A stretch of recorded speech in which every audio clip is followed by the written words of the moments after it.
Welcome to the Genius Factory. Enjoy the video. In this video, I will explain how to change a Hyundai Kona key battery. First, let's prepare. You will need a small flathead screwdriver and one new CR2032 3-volt coin cell battery. Begin by locating the small release button on the back of your key fob. Press this button and then carefully slide out the emergency key, setting it aside for later reassembly. With the emergency key removed, look inside the slot for a small indentation or notch. Carefully insert the tip of your flathead screwdriver into this notch.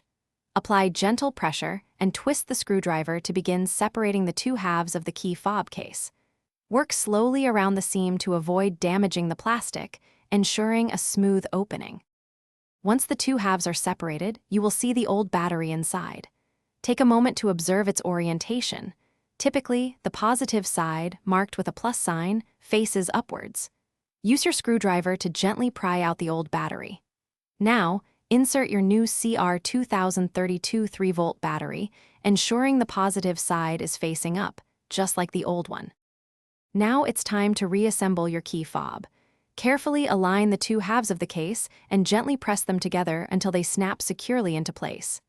Next, slide the emergency key back into its slot until it clicks.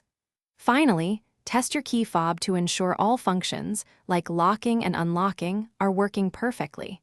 You've successfully replaced your battery. Thanks for watching. If you found this helpful, don't forget to like and subscribe.